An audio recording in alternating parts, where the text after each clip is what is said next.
In the gleaming lobby of Meridian Financial Tower, the most exclusive investment firm on the West Coast, a single moment of violence shattered the illusion of corporate civility.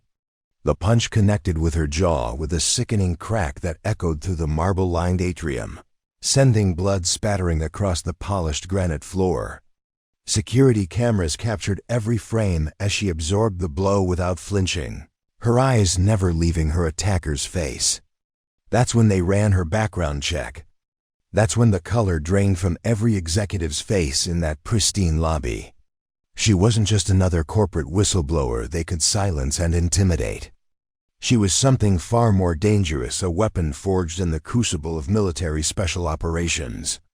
And they had just made the worst mistake of their lives. Before we jump back in, tell us where you're tuning in from. And if this story touches you, make sure you're subscribed. Because tomorrow, I've saved something extra special for you. From which corner of the world are you watching this story unfold today? If tales of justice served and hidden strength revealed resonate with your soul, consider joining our community where the most powerful warriors often hide in plain sight, waiting for the perfect moment to reveal their true nature. The prestigious headquarters of Blackstone and Associates Investment Management buzzed with its usual morning energy as New York's financial elite conducted business worth billions. Located on the 42nd floor of the iconic Meridian Financial Tower, the firm's offices commanded breathtaking views of the Hudson River and the sprawling metropolis beyond.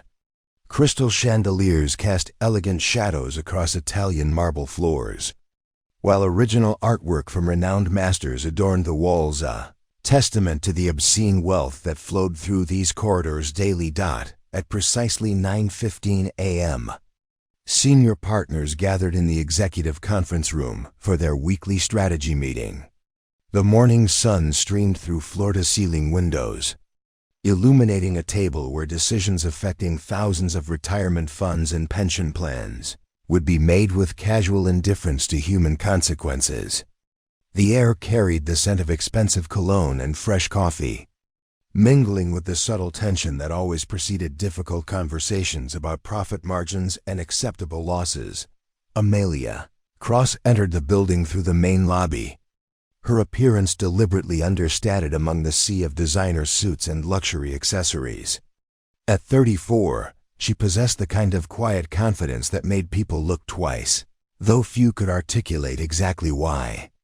Her business attire was professional but unremarkable, a simple charcoal blazer over a white blouse, conservative heels that suggested competence rather than fashion, and minimal jewelry that spoke of practicality over ostentation. What distinguished Amelia wasn't visible to the casual observer. Her posture carried the subtle precision of someone accustomed to physical discipline, her movements economical and purposeful in ways that suggested training beyond corporate environments. Her eyes, a striking shade of in the gleaming lobby of Meridian Financial Tower, the most exclusive investment firm on the West Coast, a single moment of violence shattered the illusion of corporate civility. The punch connected with her jaw with a sickening crack that echoed through the marble-lined atrium, sending blood spattering across the polished granite floor. Security cameras captured every frame as she absorbed the blow without flinching, her eyes never leaving her attacker's face. That's when they ran her background check. That's when the color drained from every executive's face in that pristine lobby. She wasn't just another corporate whistleblower they could silence and intimidate. She was something far more dangerous, a weapon forged in the crucible of military special operations. And they had just made the worst mistake of their lives. Before we jump back in, tell us where you're tuning in from. And if this story touches you, make sure you're subscribed. Because tomorrow, I've saved something extra special for you. From which corner of the world are you watching this story unfold today? If tales of justice served and hidden strength revealed resonate with your soul, consider joining our community where the most powerful warriors often hide in plain sight, waiting for the perfect moment to reveal their true nature. The prestigious headquarters of Blackstone and Associates Investment Management buzzed with its usual morning energy as New York's financial elite conducted business worth billions. Located on the 42nd floor of the iconic Meridian Financial Tower, the firm's offices commanded breathtaking views of the Hudson River and the sprawling metropolis beyond. Crystal chandeliers cast elegant shadows across Italian marble floors, while original artwork from renowned masters adorned the walls, a testament to the obscene wealth that flowed through these corridors daily. At precisely 9:15 a.m., senior partners gathered in the executive conference room for their weekly strategy meeting. The morning sun streamed through floor-to-ceiling windows, illuminating a table where decisions affecting thousands of retirement funds and pension plans would be made with casual indifference to human consequences. The air carried the scent of expensive cologne and fresh coffee, mingling with the subtle tension that always preceded difficult conversations about profit margins and acceptable losses. Amelia Cross entered the building through the main lobby, her appearance deliberately understated among the sea of designer suits and luxury accessories. At 34, she possessed the kind of quiet confidence that made people look twice, though few could articulate exactly why. Her business attire was professional but unremarkable, a simple charcoal blazer over a white blouse, conservative heels that suggested competence rather than fashion, and minimal jewelry that spoke of practicality over ostentation. What distinguished Amelia wasn't visible to the casual observer. Her posture carried the subtle precision of someone accustomed to physical discipline, her movements economical and purposeful in ways that suggested training beyond corporate environments. Her eyes, a striking shade of steel blue, possessed the kind of steady intensity that made nervous executives fidget under her gaze. She moved through the lobby with the practiced awareness of someone who automatically cataloged exits, assessed potential threats, and maintained situational awareness even in seemingly benign environments. The elevator carried her to the executive floor with whisper-quiet efficiency, past floors housing hundreds of analysts and junior associates who would never reach these rarefied heights. Each level represented another barrier between the decision-makers and the consequences of their choices, insulating the senior partners from the human cost of their financial manipulations. In the conference room, managing partner Reginald Hartford commanded attention with the authoritative presence of someone accustomed to unquestioned deference. Tall and imposing at 58, his silver hair perfectly styled, Hartford had built his reputation on ruthless efficiency and an absolute intolerance for challenges to his judgment. His suit, custom-tailored and worth more than most people's annual salaries, fit his frame like expensive armor against accountability. "Gentlemen," Hartford addressed the room, his voice carrying the cultured tones of old money and Ivy League education. "Our quarterly projections exceed expectations across all portfolios. The restructuring of the Montclair Pension Fund has generated exceptional returns." He gestured toward projection screens displaying charts and graphs that reduced human lives to statistical abstractions. The room filled with approving murmurs from senior associates, their expressions reflecting the casual satisfaction of those who profited from others' misfortune. Coffee cups clinked against china as they celebrated numbers that represented devastated retirement security for thousands of blue-collar workers, teachers, and public servants who had trusted these financial giants with their futures. None of them noticed Amelia enter quietly, taking a position near the back of the room. Her presence went unremarked initially, just another corporate consultant or junior analyst whose attendance served some bureaucratic necessity. The morning light filtering through the windows cast long shadows across the room's occupants, creating an almost theatrical atmosphere as Hartford continued his presentation. "The beauty of our approach," Hartford explained with obvious pride, "lies in the legal complexity that prevents meaningful oversight. By the time regulatory bodies understand the structure, we've already extracted maximum value and moved on to the next opportunity." His smile held the cold, Satisfaction of a predator describing successful hunts, preparing and narrating. This story took us a lot of time, so if you are enjoying it, subscribe to our channel. It means a lot to us. Now back to the story. Senior partner Douglas Fitzgerald nodded approvingly, his round face flushed with the enthusiasm of someone discussing a particularly clever magic trick. The Montclair workers won't realize the extent of their losses until they attempt to retire. By then, liability limitations protect us from any significant legal consequences. It was then that Amelia stepped forward, her movement drawing surprised glances from the but those with experience reading people might have noticed subtler details that suggested something different. Her posture carried an alertness that went beyond professional attentiveness, a way of standing that kept her balanced and ready for movement in any direction.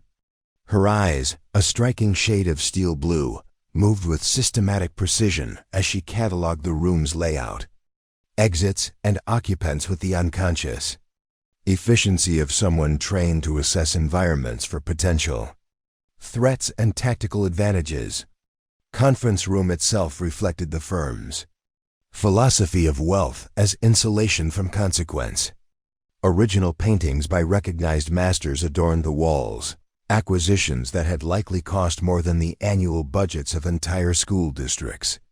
A crystal chandelier, imported from Vienna and worth a modest fortune, cast elegant light across the polished marble floors.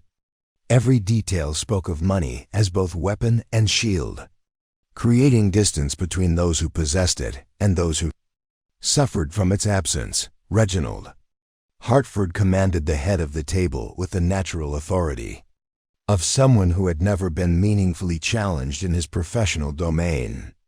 At 58, he possessed the distinguished appearance that corporate boards associated with competent leadership, silver hair precisely styled, a strong jaw that suggested determination, and the kind of confident bearing that came from decades of unquestioned deference from subordinates and peers alike. His custom suit, crafted by London's finest tailors, fit his frame with mathematical precision, while his Swiss watch and platinum cufflinks provided subtle displays of wealth that reinforced his position in the corporate hierarchy. The morning's agenda focused on quarterly performance reviews, specifically the results of their recent restructuring of several pension funds under their management. Charts and graphs displayed on wall-mounted screens reduced human suffering to statistical abstractions, showing percentage gains and loss mitigation in clinical terms that carefully avoided mentioning the thousands of teachers, firefighters, and municipal workers whose retirement security had been sacrificed for short-term profits.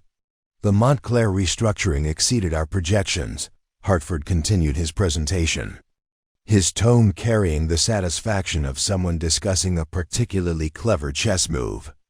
By transferring high-risk positions into the pension portfolio while maintaining fee structures, we've achieved a 12% increase in management revenue while technically remaining within regulatory parameters. Douglas Fitzgerald, the firm's head of risk assessment, nodded approvingly from his position at Hartford's right hand. Fitzgerald's round face and jovial demeanor masked a calculating intelligence that specialized in finding legal loopholes large enough to drive profit margins through. His reputation in the industry was built on an ability to structure deals that maximized client wealth while distributing risk to parties with limited legal recourse. The beauty of the structure, Fitzgerald added with obvious pride, lies in the temporal separation between our actions and their consequences. The workers won't fully understand the impact until they attempt to retire, at which point liability limitations and statute restrictions protect us from meaningful legal exposure. Around the table, senior associates murmured their approval, their expressions reflecting the casual satisfaction of those who had mastered the art of profiting from others' misfortune.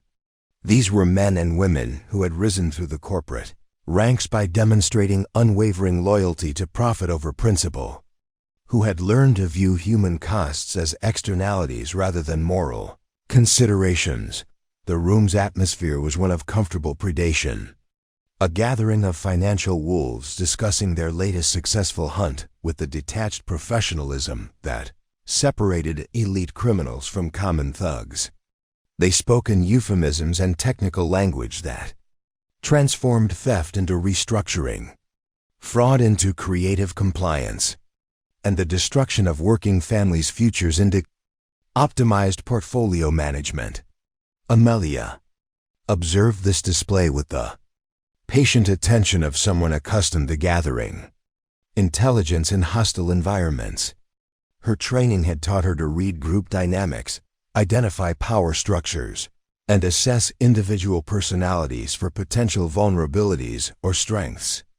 What she saw in this room was a carefully constructed ecosystem of mutual complicity, where each participant's guilt was shared and therefore diluted, making individual accountability nearly impossible to establish.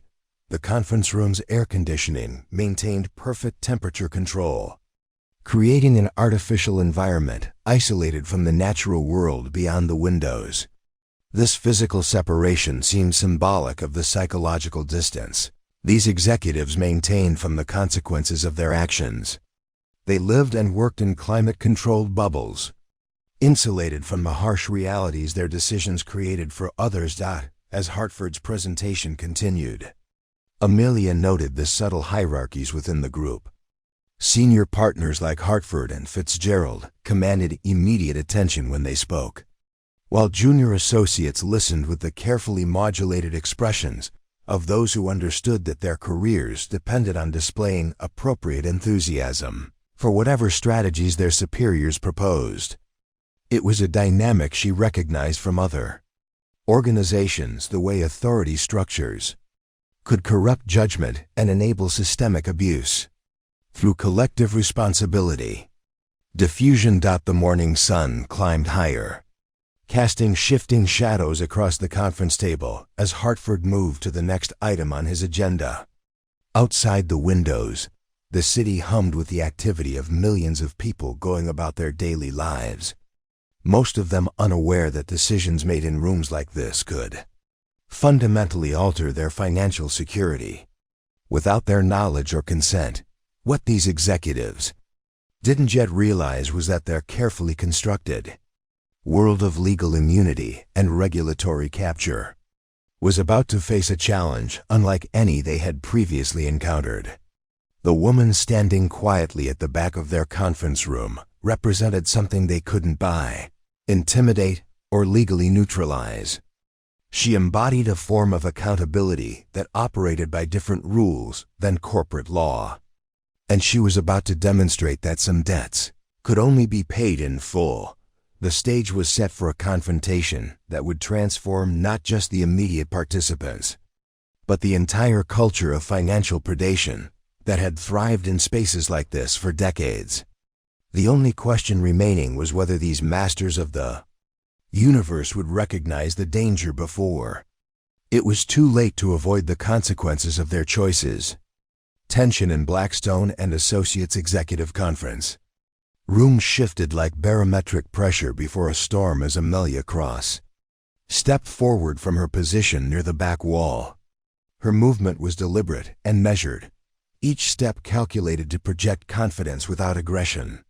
The Brazilian rosewood table stretched between her and the assembled senior partners like a battlefield awaiting the first shots of an inevitable conflict. Hartford's presentation had reached the section detailing their optimization strategies for municipal worker pension funds, complete with projected revenue increases that correlated directly with reduced retirement payouts for teachers, police officers, and firefighters across 3 states.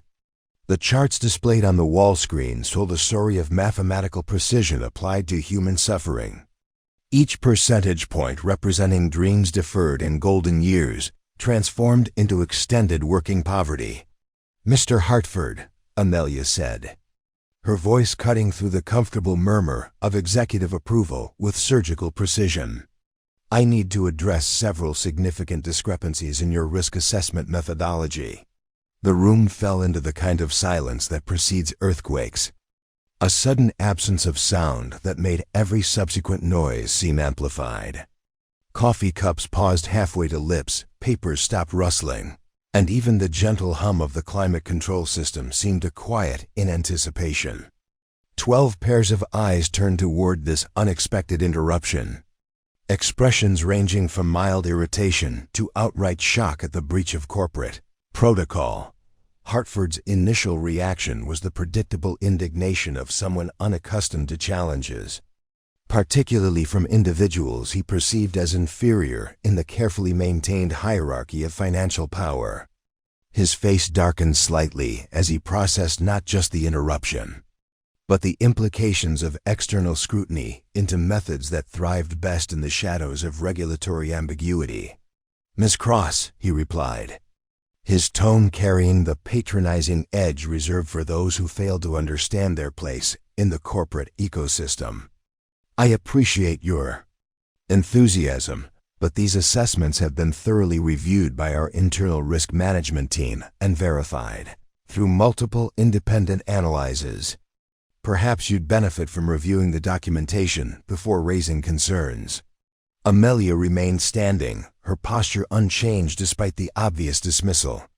Her steel blue eyes maintained steady contact with Hartford's as she reached into her leather portfolio and withdrew a tablet device, its screen already displaying data that would prove deeply uncomfortable for the assembled executives. "Actually, Mr. Hartford, I have reviewed the documentation quite thoroughly.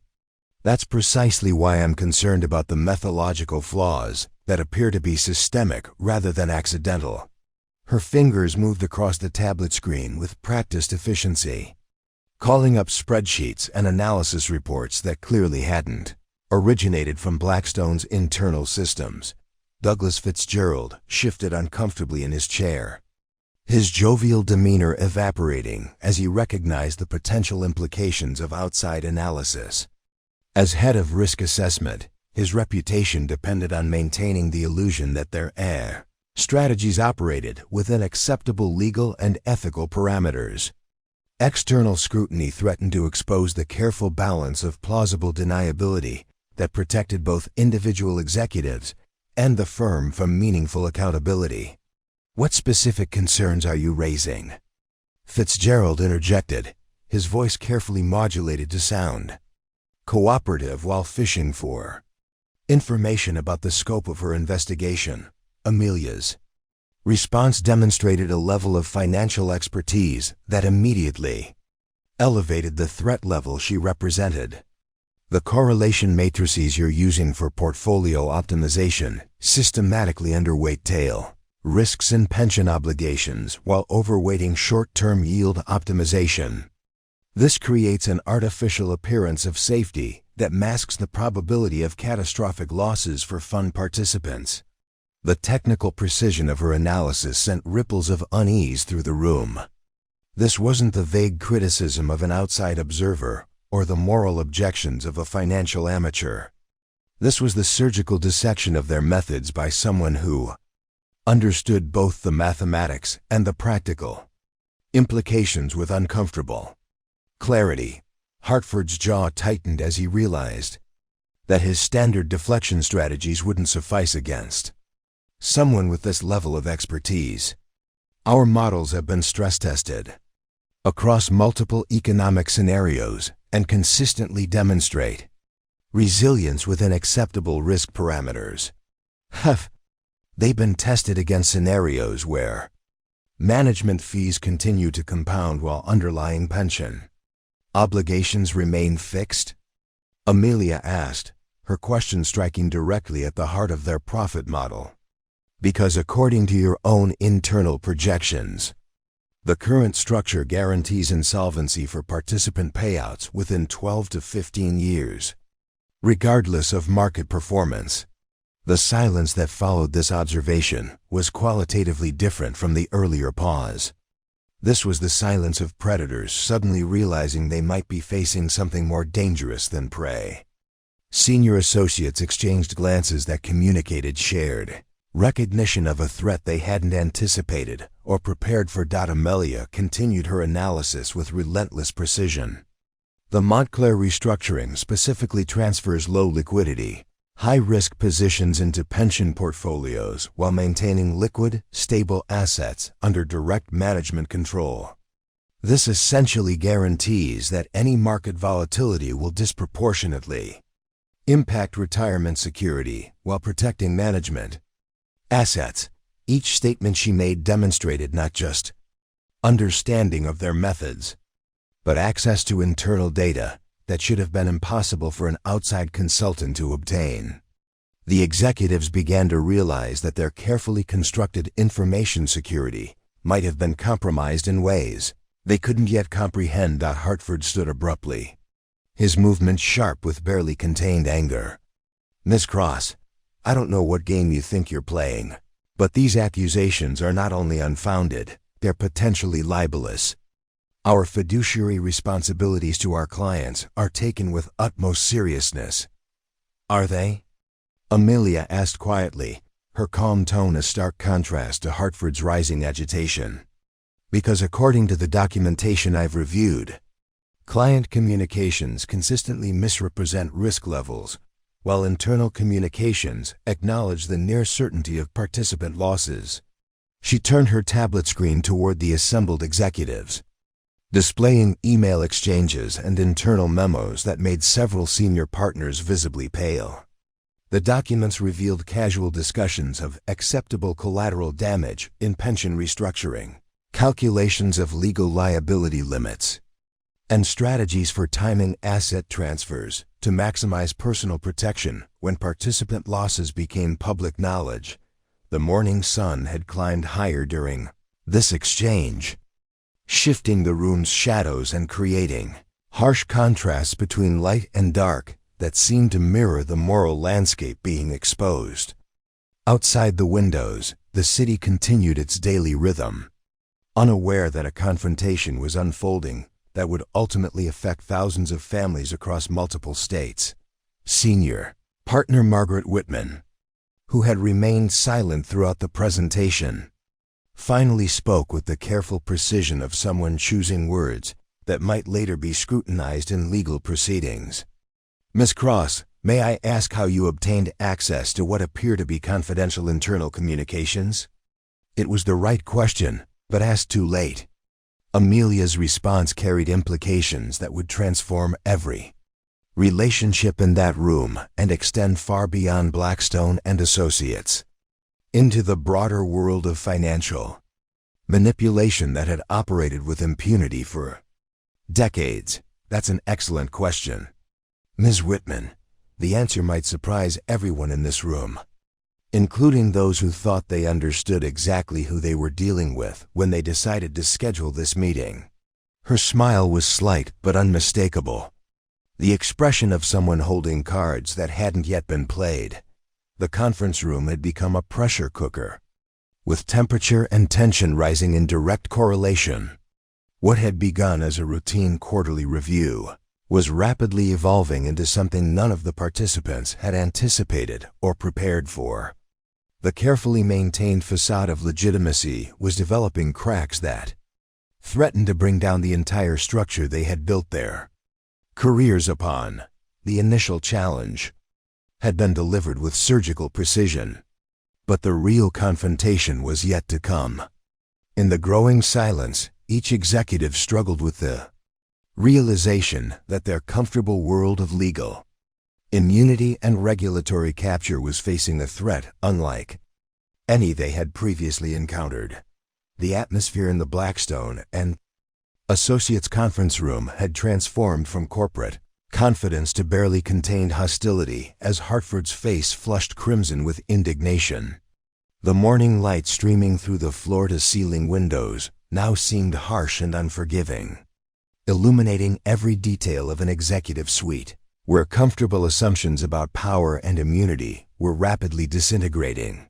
"Miss Cross," Hartford said, his voice dropping to the dangerous register of someone accustomed to intimidating subordinates into compliance, "I don't know what kind of industrial espionage operation you're running, but you've made a serious miscalculation coming into my conference room and making these baseless accusations. He moved around the Brazilian rosewood table with deliberate aggression, his expensive Italian leather shoes clicking against the marble floor with each measured step. The senior partners watched with the fascinated attention of spectators at a gladiatorial contest, uncertain whether they were witnessing the destruction of a regulatory threat or the exposure of vulnerabilities that could destroy them all. Amelia remained motionless as Hartford approached, her posture unchanged despite the obvious intimidation tactics. Her steel blue eyes tracked his movement with the kind of systematic awareness that suggested training beyond corporate boardroom dynamics, though none of the assembled executives possessed the experience to recognize the significance of her calm under pressure. "Mr. Hartford," she replied with unshakable composure, "these aren't accusations. They're documented facts derived from your own internal communications and verified through independent analysis. The mathematical certainty of participant losses in your current portfolio. Structure isn't a matter of opinion, it's actuarial. Reality." The tablet in her hands displayed additional screens of data that made several senior associates shift uncomfortably in their chairs.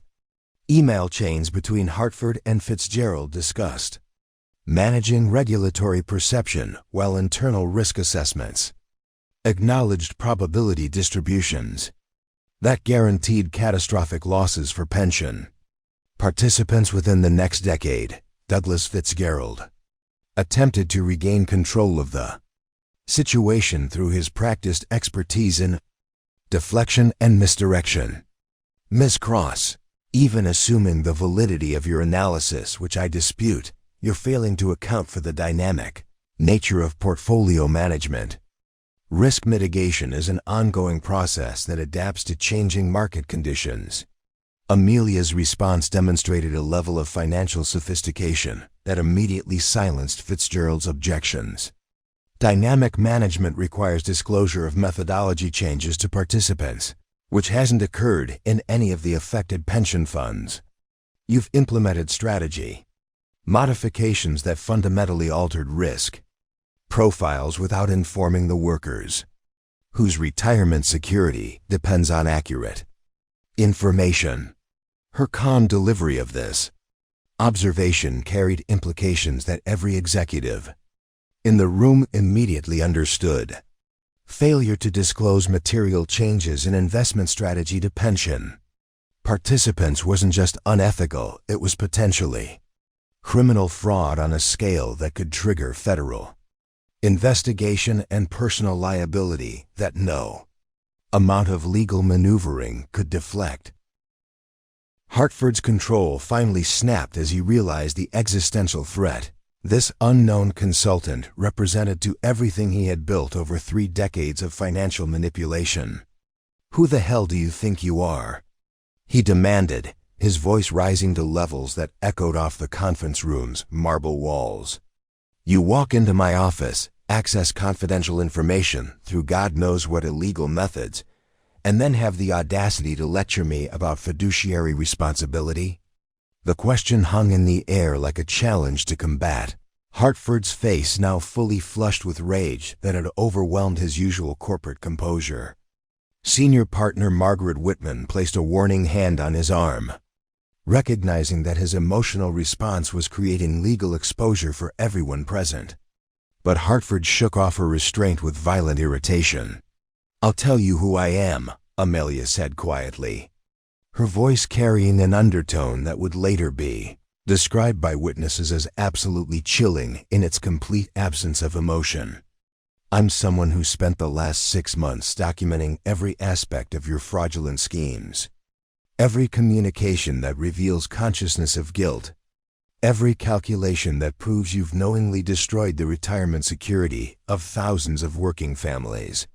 She paused, allowing the implications to sink in before delivering the revelation that would transform everything. "And I'm someone who has authorization to act on that documentation in ways that go far beyond regulatory compliance." The silence that followed was broken only by the gentle hum of the air conditioning system and the distant sound of Traffic 42 floors below. Every executive in the room struggled to process the implications of her statement, particularly the suggestion that her authority extended beyond normal regulatory channels. Hartford's response was immediate and violent. "You're nothing but a corporate spy engaged in illegal surveillance. And I'm calling security to have you arrested for trespassing and theft of proprietary information." His hand moved toward the conference room's internal communication system. But Amelia's next words stopped him cold. "Mr. Hartford, I wouldn't recommend that course of action. Security screening this morning verified my credentials through channels you don't have clearance to access. Any attempt to interfere with my investigation will constitute obstruction of a federal operation." The word federal dropped into the conversation like a bomb, instantly recalibrating every assumption the executives had made about the scope and nature of the threat they faced.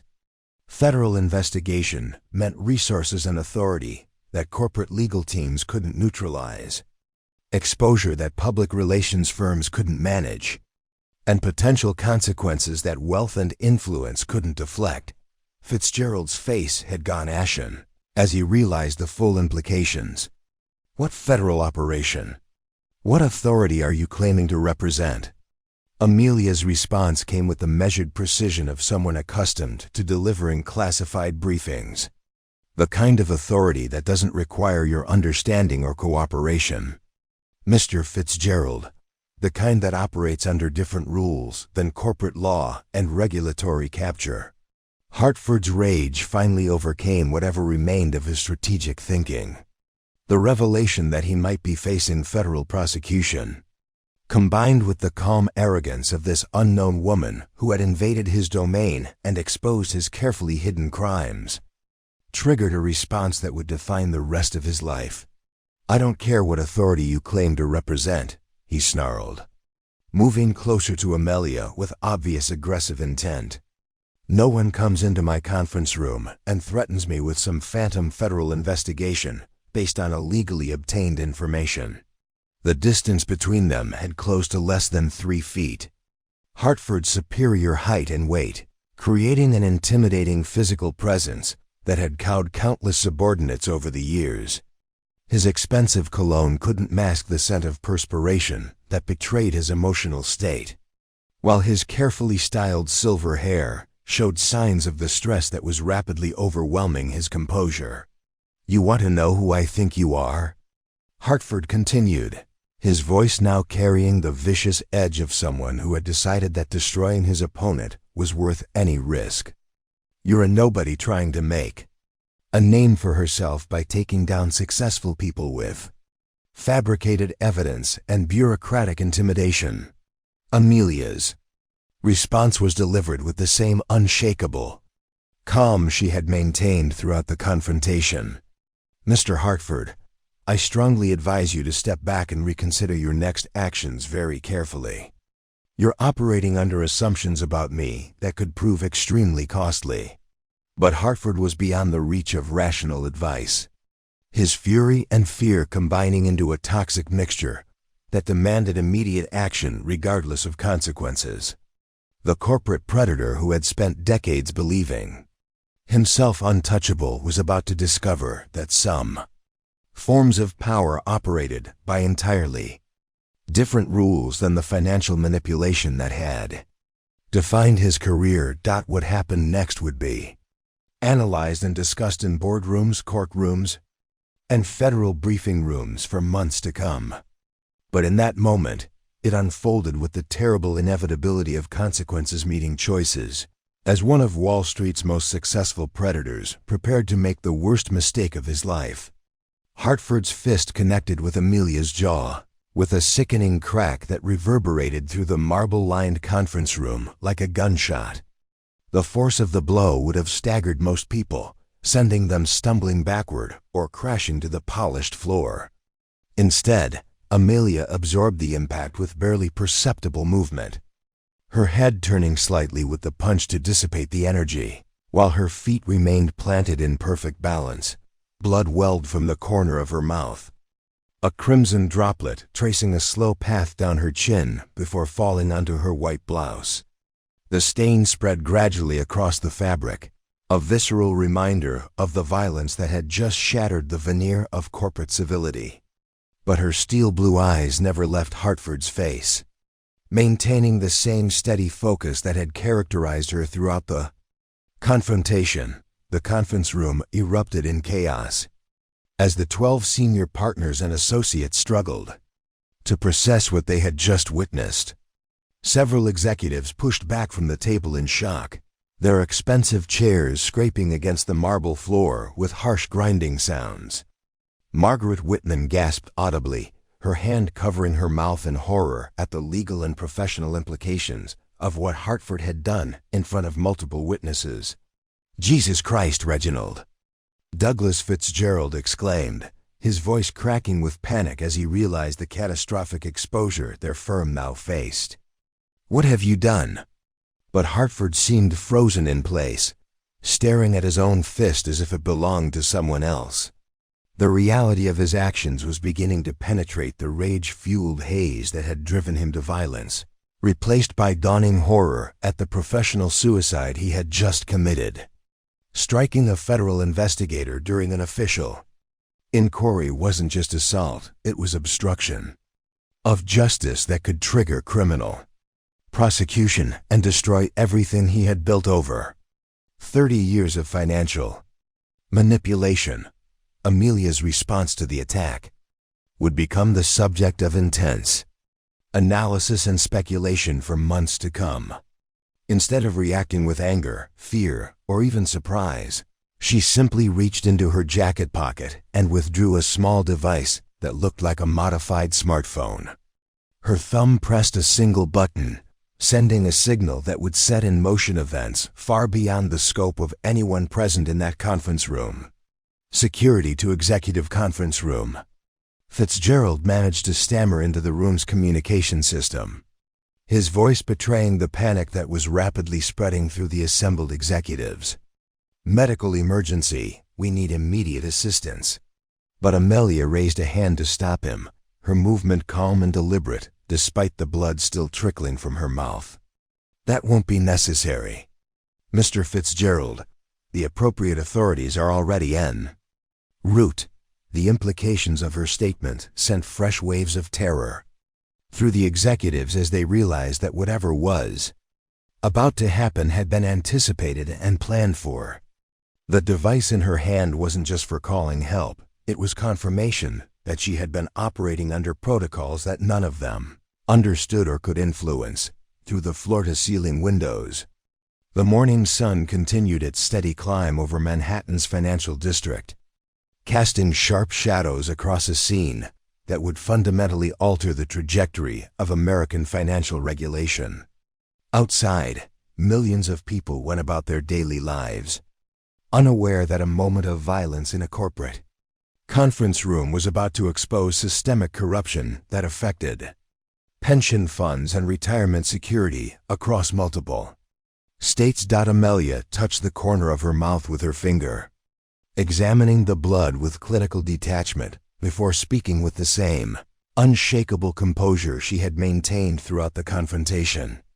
"Mr. Hartford, you've just committed assault against a federal agent during an active investigation. The consequences of that action will extend far beyond your personal legal exposure." The words "federal agent" hit the room like another physical blow, instantly recontextualizing everything that had transpired. These executives had assumed they were dealing with a regulatory consultant, or perhaps an ambitious prosecutor, seeking to make a reputation. The revelation that they faced someone operating with federal law enforcement authority transformed their comfortable world of legal maneuvering and political influence into a nightmare of criminal liability and professional destruction. Hartford's face had gone ashen as the full implications began to penetrate his consciousness. Federal agents operated under different rules than corporate lawyers and regulatory bureaucrats. They possessed resources, authority, and investigative capabilities that couldn't be neutralized through the usual combination of legal challenges, political pressure, and financial influence that had protected Blackstone and Associates from accountability for decades. What federal agency? Margaret Whitman managed to ask, her voice barely above a whisper as she struggled to understand the scope of the catastrophe unfolding around them. Amelia's response came with the precision of someone accustomed to delivering classified briefings under extreme circumstances, the kind that specializes in financial crimes involving national security implications. Ms. Whitman, the kind that has been monitoring your operations for considerably longer than 6 months.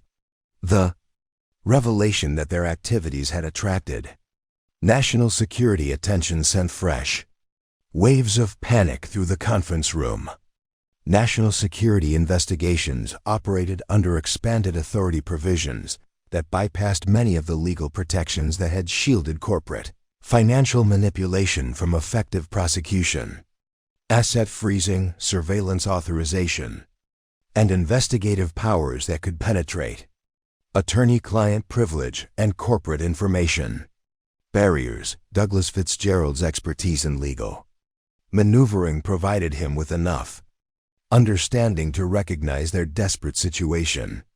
"We need to contact our legal counsel immediately," he announced, reaching for his phone with trembling fingers.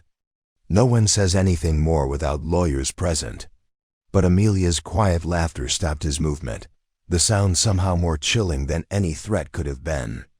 "Mr. Fitzgerald, your legal counsel has been under surveillance as part of this investigation. Every communication with your attorneys over the past 4 months has been monitored and documented as potential evidence of conspiracy to commit fraud." The conference room fell into the kind of silence that precedes total collapse, each executive struggling with the realization that their carefully constructed defenses had been systematically compromised by an investigation operating far beyond their understanding or influence. The marble floors, crystal chandelier, and expensive artwork that had symbolized their insulation from consequence now seemed like decoration for a tomb. Hartford finally found his voice, though it emerged as little more than a croak. "Who are you?" Amelia wiped the blood from her mouth with a tissue from her portfolio, the gesture casual despite the significance of the question. "Someone who's been training for situations exactly like this one." "Mr. Hartford, someone whose background prepared her to handle financial criminals who believe violence is an acceptable response to accountability." The device in her hand chirped softly, indicating an incoming message that brought a slight smile to her lips despite the blood and swelling from Hartford's punch. "And someone whose backup is approximately 90 seconds away from this building." Through the windows, alert observers might have noticed unusual activity on the streets below. Black SUVs with tinted windows moving with purpose through Manhattan traffic, their occupants invisible but their intent unmistakable to anyone trained in federal law enforcement protocols. The carefully orchestrated response suggested planning and coordination that extended far beyond a single agent's investigation. Morning sun reached its zenith as the comfortable world of Blackstone and Associates began its final collapse. What had started as a routine quarterly review had become the opening scene of a federal investigation that would ultimately expose financial crimes spanning multiple states and affecting hundreds of thousands of victims. Hartford stood in the center of the conference room, blood on his knuckles and terror in his eyes, finally beginning to understand that he had just made the worst mistake of his life. The woman he had struck wasn't just a federal agent, she was something far more dangerous.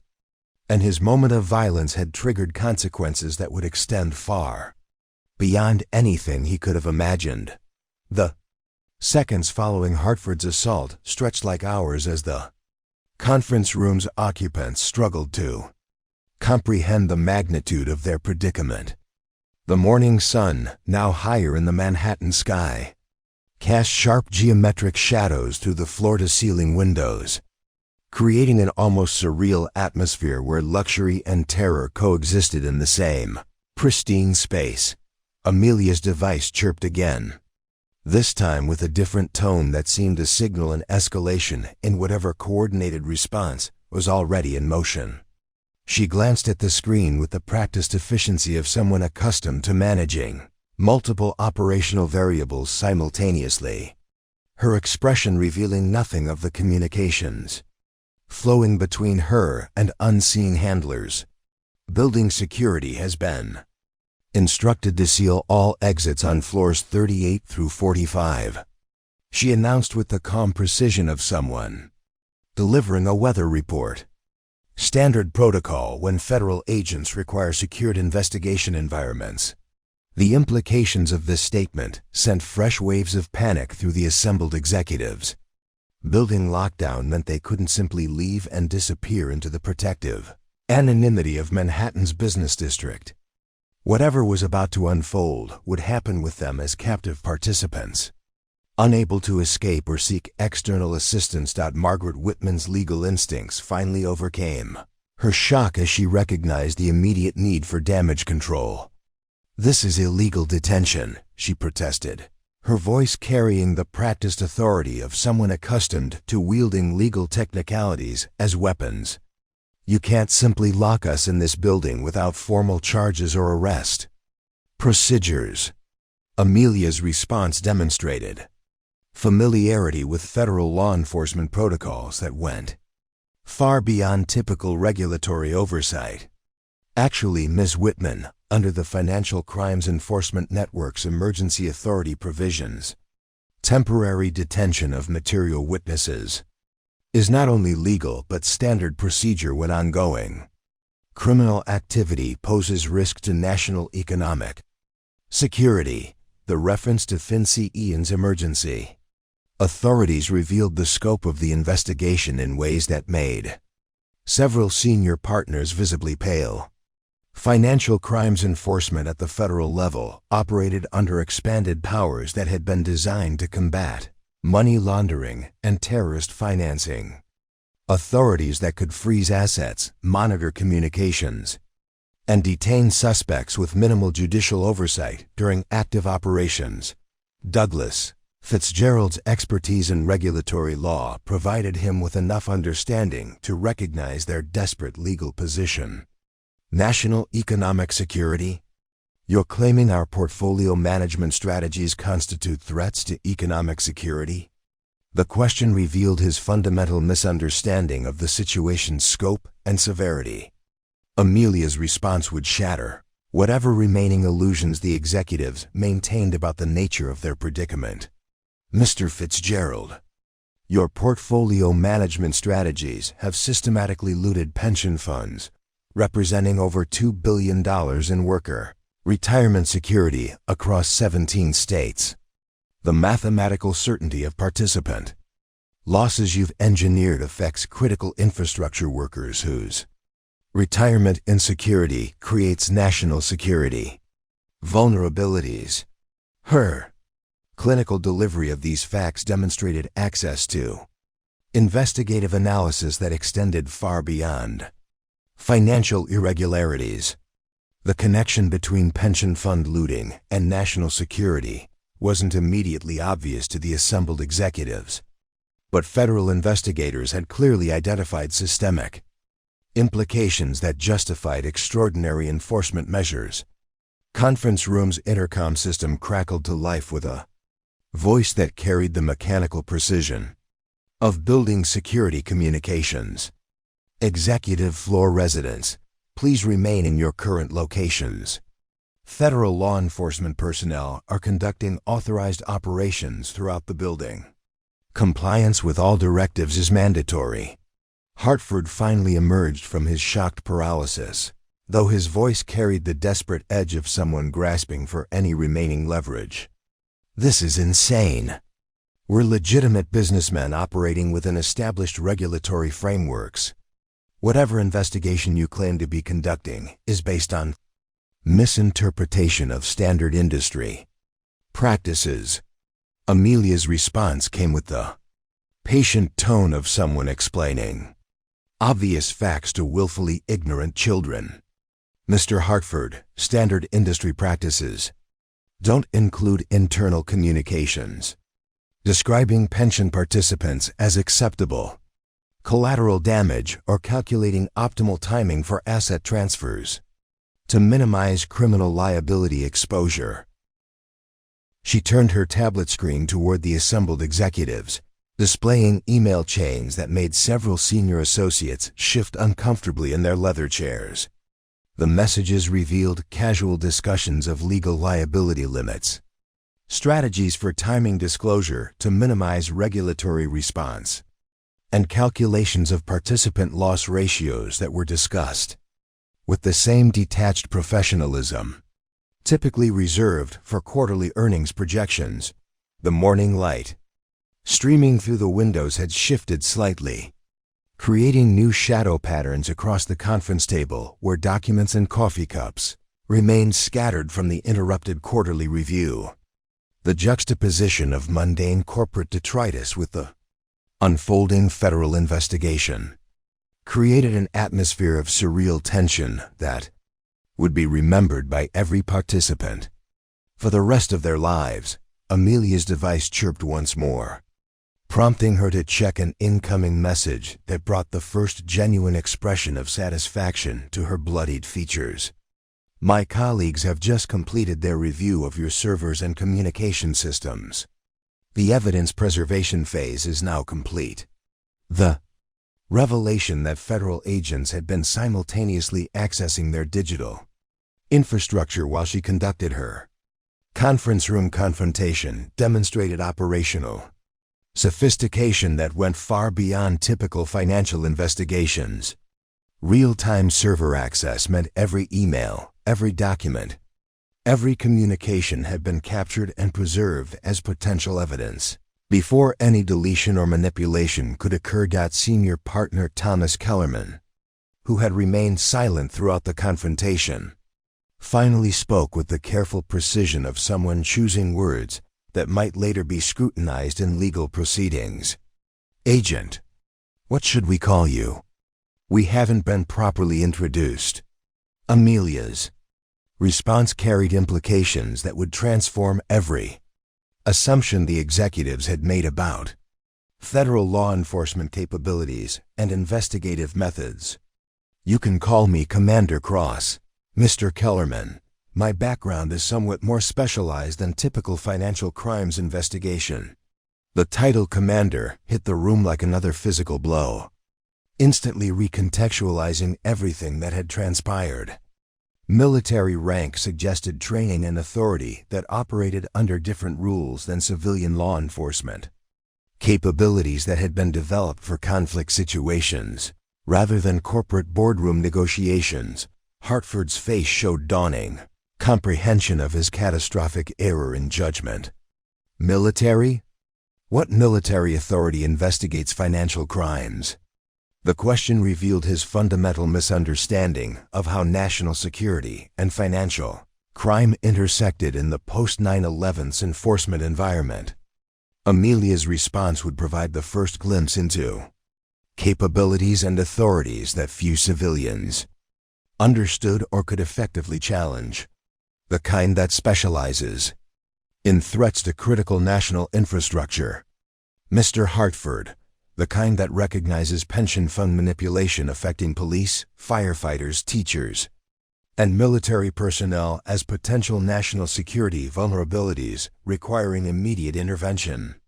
Her explanation connected dots that the executives had never considered, revealing how their financial manipulation had attracted attention from agencies they didn't know existed and couldn't influence through traditional corporate legal strategies. The comfortable world of regulatory capture and political influence was colliding with military efficiency and federal authorities designed to operate beyond civilian oversight constraints. The conference room had become a containment facility where some of America's most successful financial predators were discovering that their carefully constructed immunity had limits they had never tested. Outside the windows, Manhattan's financial district continued its daily operations, unaware that a reckoning was beginning that would ultimately reshape the entire landscape of pension fund management and corporate accountability. What had started as a simple quarterly review was becoming the opening scene of a federal investigation that would expose corruption, spanning multiple states and affecting hundreds of thousands of victims.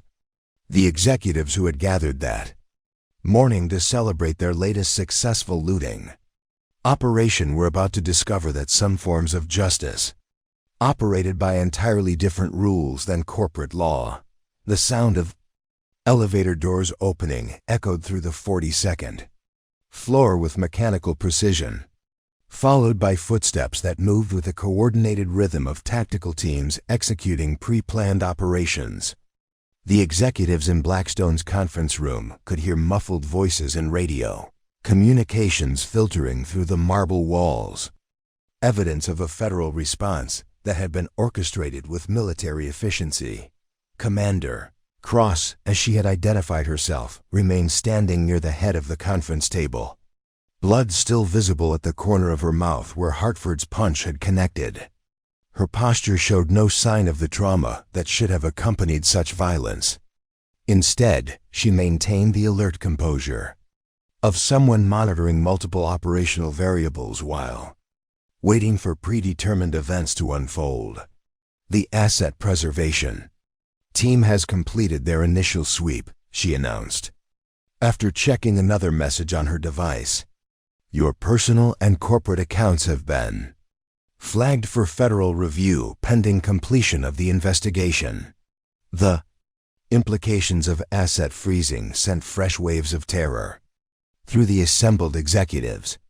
Federal authorities could immobilize financial resources with minimal judicial oversight, effectively trapping suspected criminals within the legal system while investigators built comprehensive cases.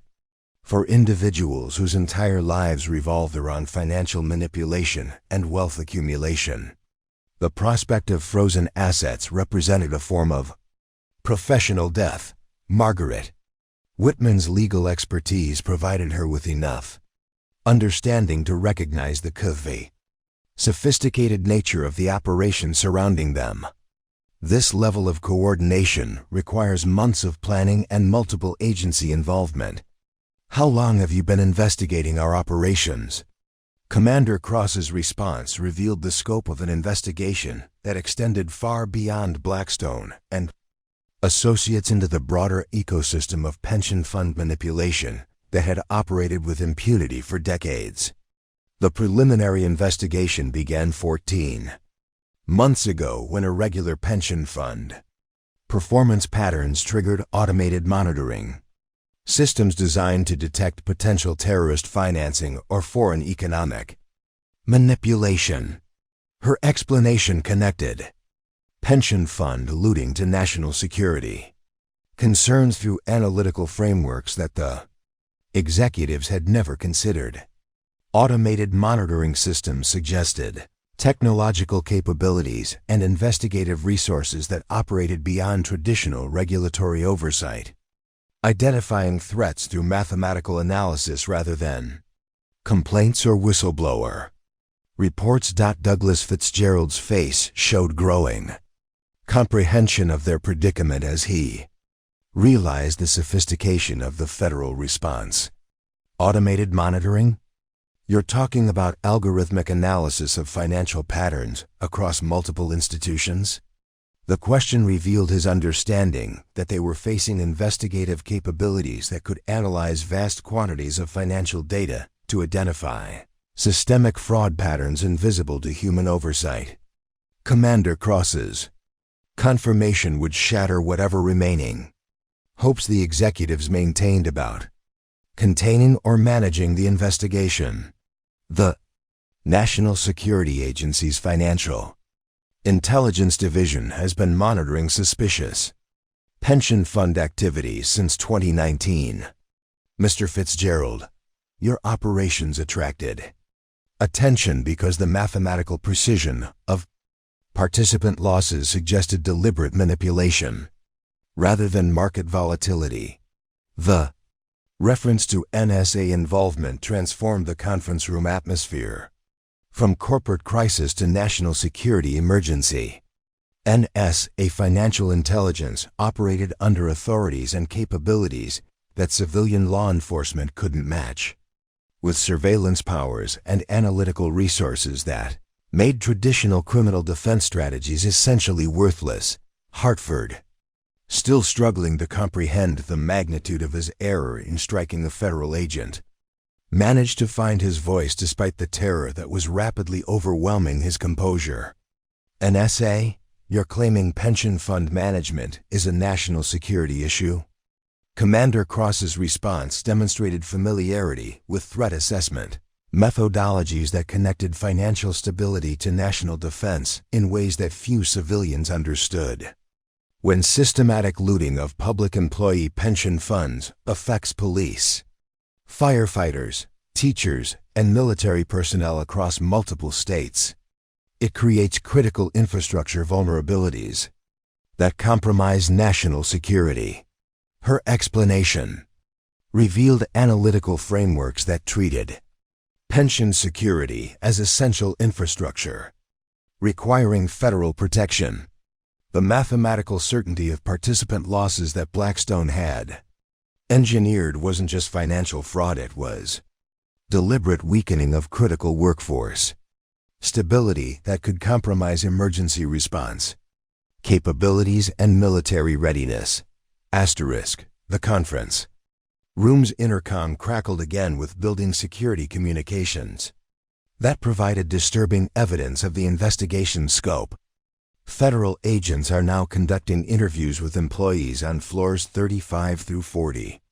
All personnel are required to cooperate fully with investigative requests. The revelation that the investigation extended throughout the building suggested systematic evidence gathering that went far beyond the senior partners gathered in the conference room. Administrative assistants, IT personnel, accounting staff, and junior analysts were all potential sources of information that could corroborate or expand the evidence already collected. Through digital surveillance, Thomas Kellerman's corporate survival instincts finally overcame his shock as he recognized the need for strategic damage control. Commander Cross, what exactly are you hoping to accomplish with this investigation? If there are compliance issues with our pension fund management, we're prepared to work cooperatively with regulatory authorities to address any concerns. His attempt at negotiation revealed fundamental misunderstanding of the situation's gravity and the nature of federal authorities now focused on their operations. Commander Cross's response would eliminate any remaining illusions about the possibility of managing or containing the consequences through traditional corporate legal strategies. Mr. Kellerman, this isn't a compliance review seeking corrective action. This is a criminal investigation documenting systematic fraud that has stolen over $2 billion from working families across 17 states. The evidence preservation phase is complete, and we're now moving to the arrest and prosecution phase. The word arrest hit the conference room like a physical blow, instantly transforming abstract legal concerns into immediate personal threats. Federal arrest during active investigation meant detention facilities, arraignment proceedings, and bail hearings that would expose their activities to public scrutiny that no amount of corporate public relations could manage. Commander cross-checked her device once more, receiving confirmation that brought visible satisfaction to her features. Despite the blood and swelling from Hartford's assault, the warrant execution team has completed their sweep of your residence. Mr. Hartford, the evidence collected there should provide interesting context for your internal communications about managing regulatory perception. The revelation that federal agents had simultaneously executed search warrants on personal residences while conducting the conference room confrontation demonstrated operational coordination that suggested extensive planning and resource allocation. Real-time coordination between multiple tactical teams indicated investigative capabilities that operated far beyond typical financial crimes. Enforcement, Hartford's legs seemed to give out as he collapsed into his leather chair. The reality of federal agents searching his home, finally penetrating the shock that had protected him from fully comprehending his situation. Personal residence searches meant family exposure, neighborhood publicity, and social consequences that would extend far beyond professional destruction. "My family," he whispered, his voice breaking with the realization that his moment of violence had triggered consequences affecting innocent people who had trusted him to protect them from the risks of his criminal activities. Commander Cross's response showed the first hint of genuine emotion since entering the conference room. Though her sympathy was clearly limited by the scale of suffering Hartford's actions had created. "Your family is safe, Mr. Hartford." The same consideration wasn't extended to the thousands of families whose retirement security you destroyed for personal profit. The moral weight of her statement settled over the conference room like a judgment, forcing each executive to confront the human cost of financial manipulation they had reduced to statistical abstractions. The comfortable distance between their actions and consequences was collapsing as federal investigation brought them face to face with accountability that couldn't be deflected through legal technicalities or political influence. Outside the windows, Manhattan's financial district continued its daily operations, unaware that one of the most sophisticated federal investigations in recent history was reaching its climax in a conference room where some of America's most successful financial predators were discovering that their carefully constructed immunity had finally met its match. The morning sun had reached its peak, casting harsh light through the floor-to-ceiling windows and illuminating every detail of a scene that would be analyzed and discussed in federal courtrooms for months to come. What had begun as a routine quarterly review was becoming the opening act of a reckoning that would ultimately reshape the entire landscape of pension fund regulation and corporate accountability. The conference room doors burst open with controlled force as a tactical team entered with the precision of military operators executing high-stakes operation. 6 agents in dark suits moved with coordinated efficiency, their presence transforming the corporate boardroom into a federal detention facility within seconds. Each agent wore earpieces and carried equipment that suggested capabilities far beyond typical financial crimes. Investigation. Leading the team was a woman whose bearing immediately commanded respect from both the tactical agents and Commander Cross herself. Admiral Patricia Vance, Director of Financial Warfare Division, carried the quiet authority that came from decades of classified operations where economic stability intersected with national defense.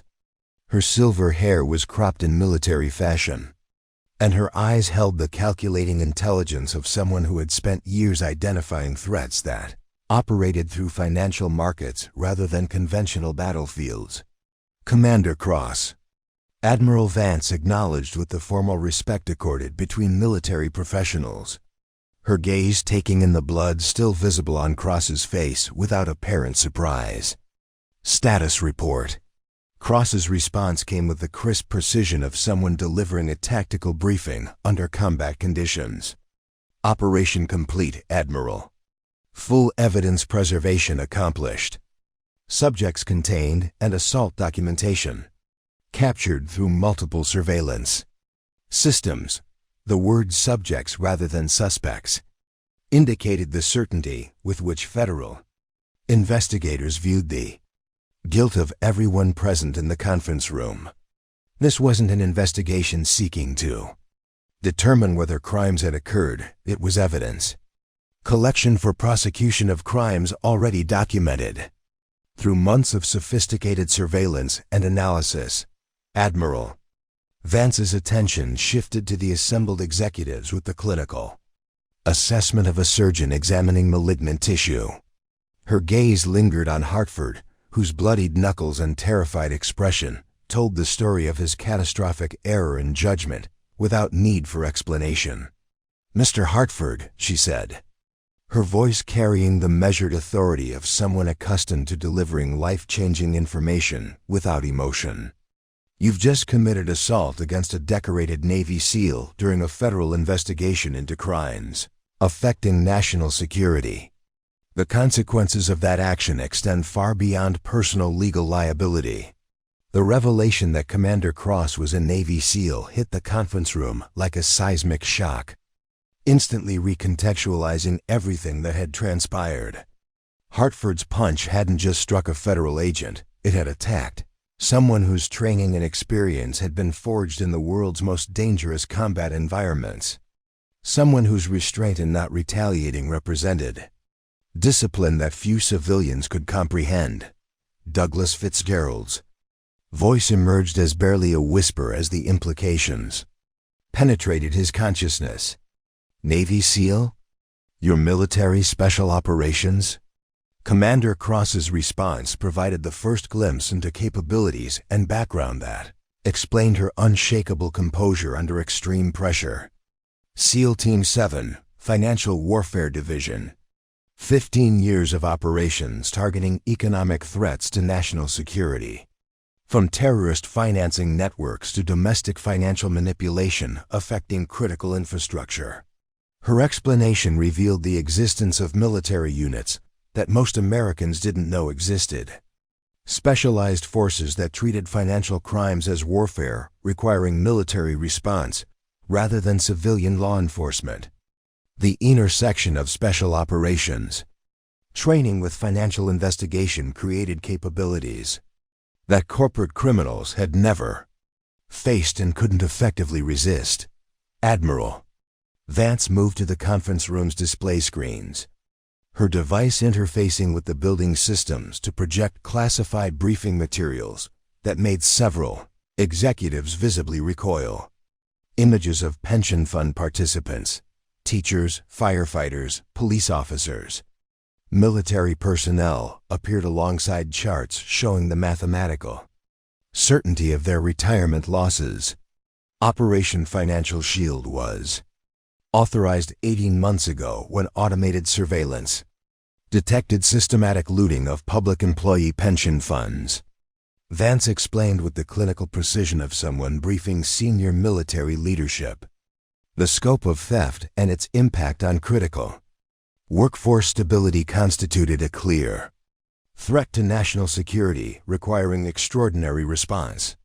The operation's name and duration revealed planning and resource allocation that extended far beyond typical financial investigation.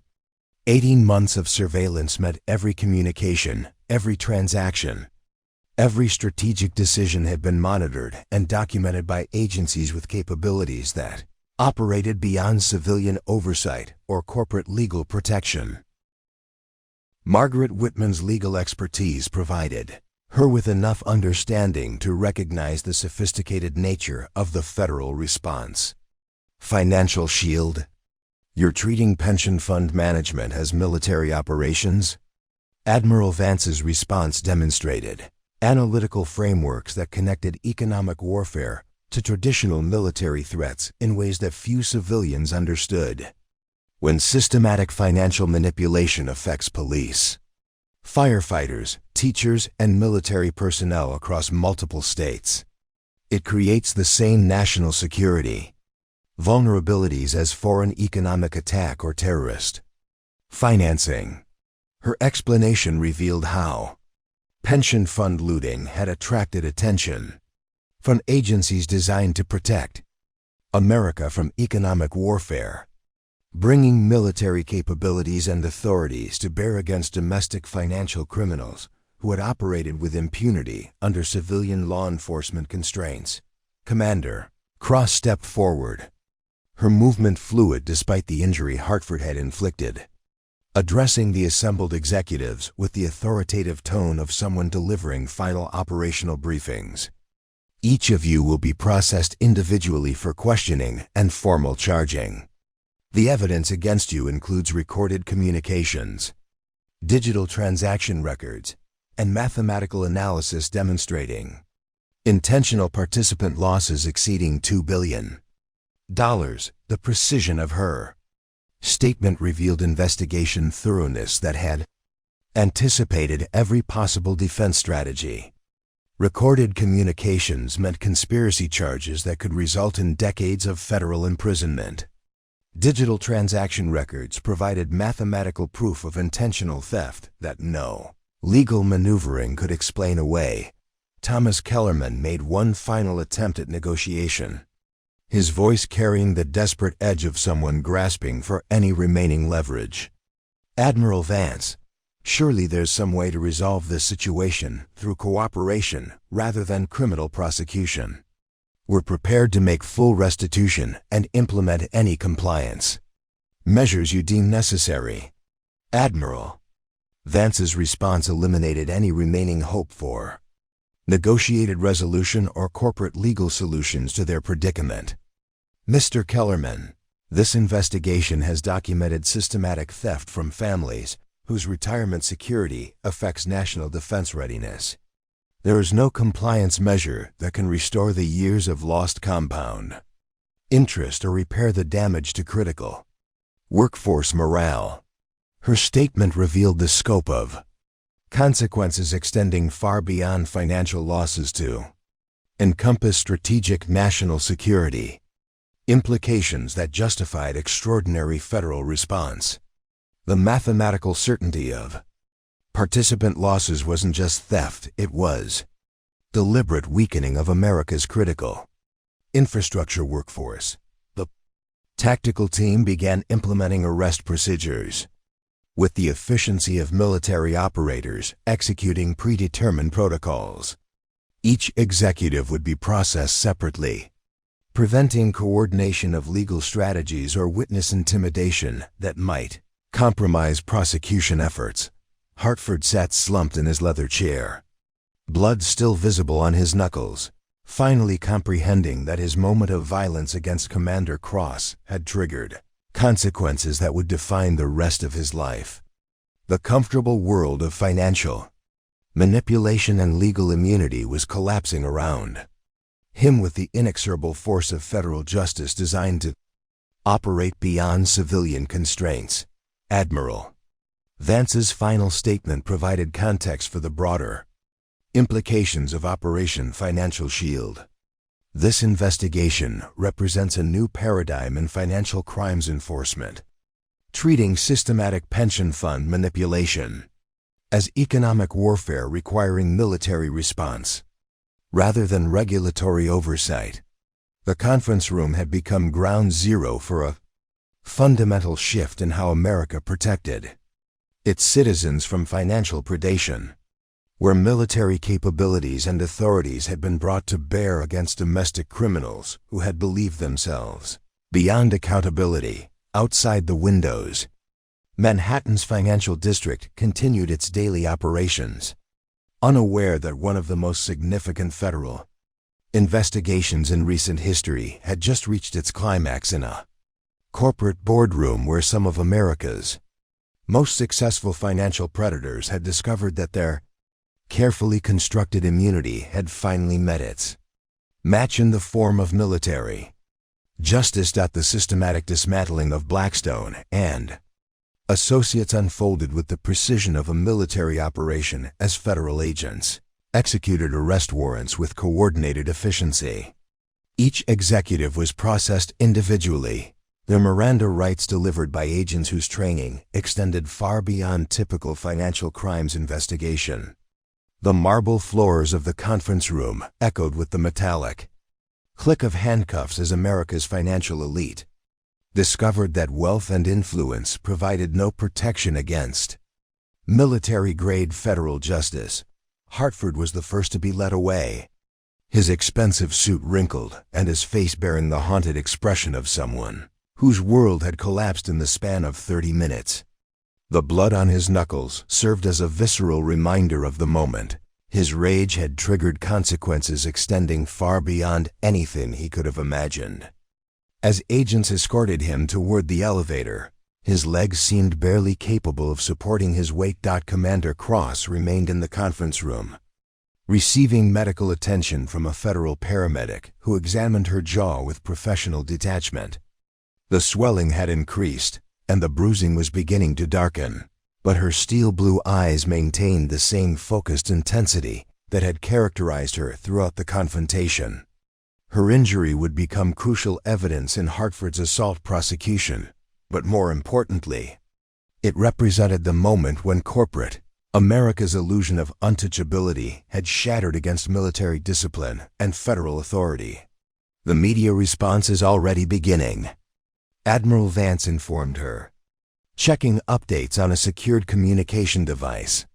Financial news networks are reporting unusual federal activity at Blackstone, but they don't yet understand the scope or nature of the investigation. The controlled release of information represented strategic communication management, designed to prevent market panic while ensuring public accountability. Federal investigators had learned from previous financial scandals that premature disclosure could trigger economic instability, while insufficient transparency allowed corporate criminals to manipulate public perception through expensive legal and public relations campaigns. Within hours of the arrests, Operation Financial Shield's impact began rippling through America's financial sector with seismic force. Emergency meetings convened in boardrooms across Manhattan as senior executives struggled to understand whether their own pension fund manipulation strategies might have attracted similar federal attention. The revelation that military authorities were treating financial crimes as national security threats fundamentally altered the risk calculation that had enabled systematic corporate theft for decades. Douglas Fitzgerald's processing proved particularly revealing as federal agents discovered encrypted communications, devices that suggested coordination with similar schemes operating across multiple investment firms. His expertise in regulatory evasion had apparently extended to developing networks of corporate criminals who shared strategies for looting pension funds while maintaining legal deniability. The scope of conspiracy charges would ultimately extend far beyond Blackstone and associates into a nationwide criminal enterprise. The financial intelligence analysis is showing patterns consistent with organized criminal activity, Admiral Vance explained to Commander Cross as they reviewed preliminary findings from seized digital evidence. This isn't isolated corporate misconduct, it's systematic economic warfare against American workers conducted through coordinated criminal enterprise. Her assessment elevated the investigation from financial crimes prosecution to national security response, justifying the extraordinary federal authorities and military capabilities that had been deployed against domestic financial criminals. The mathematical precision of participant losses across multiple firms suggested planning and coordination that constituted economic attack rather than simple corporate greed. Margaret Whitman's arrest generated particular attention from legal observers who recognized her reputation for navigating regulatory complexities that protected corporate criminals from accountability. Her involvement in developing legal frameworks that enabled pension fund looting while maintaining technical compliance demonstrated the sophistication of criminal enterprises that required military-level response to effectively combat. The transformation of Blackstone's executive conference room into a federal evidence processing facility provided stark visual contrast between corporate luxury and criminal justice. Crystal chandeliers cast light on federal agents cataloging documents, while expensive artwork looked down on the systematic documentation of crimes that had stolen billions from working families. The juxtaposition symbolized the collision between unchecked corporate power and military-grade accountability. Commander Cross's testimony preparation began immediately. Her military training providing the foundation for presenting complex financial evidence in ways that civilian juries could understand and federal prosecutors could use effectively. Her unique combination of Navy SEAL combat experience and financial warfare expertise made her an ideal witness for demonstrating how pension fund manipulation constituted attack on American national security infrastructure. The public response has been overwhelmingly supportive, Admiral Vance reported. Reviewing initial polling data that measured citizen reaction to the arrests, 93% approval for military intervention in financial crimes affecting public employee pensions. The American people understand that their retirement security requires protection from domestic economic warfare.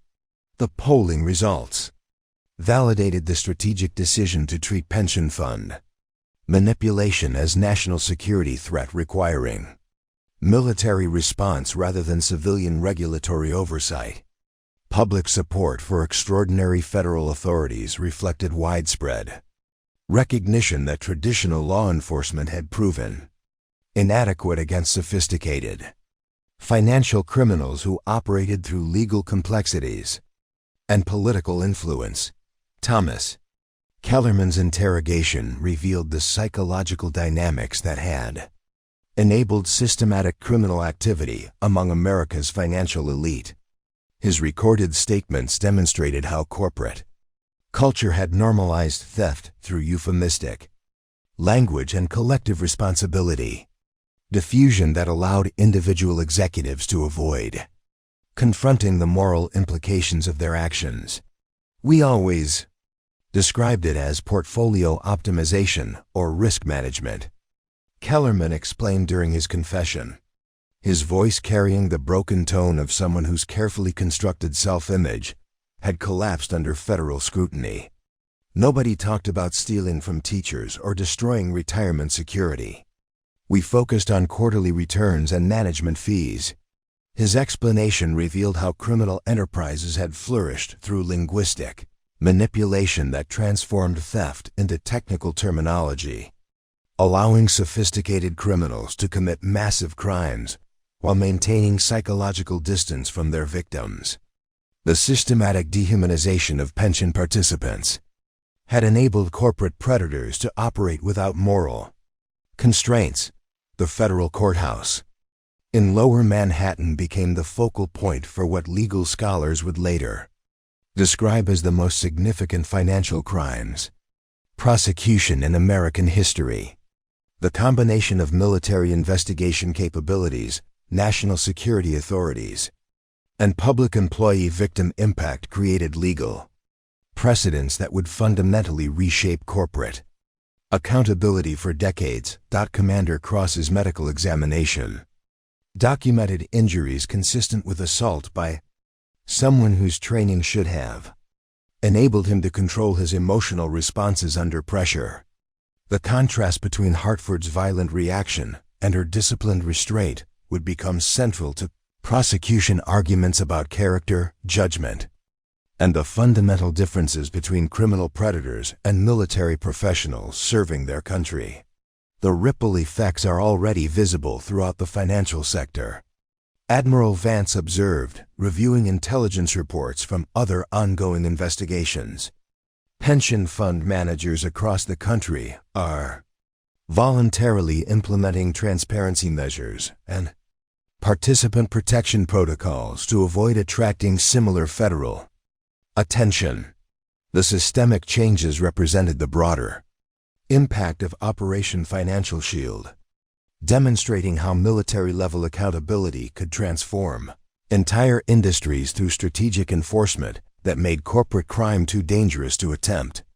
The fear of military justice proved more effective than decades of regulatory oversight in protecting American workers from financial predation. As evening approached over Manhattan's financial district, the lights in Blackstone's conference room remained bright as federal agents continued processing evidence that would ultimately expose criminal networks spanning multiple states and affecting hundreds of thousands of victims. What had begun as a routine quarterly review had become the opening battle in America's war against domestic economic terrorism conducted through pension fund manipulation. 6 months after the Blackstone arrests, the federal courthouse for the Southern District of New York had become the epicenter of what media outlets dubbed the Pentagon Papers of Wall Street.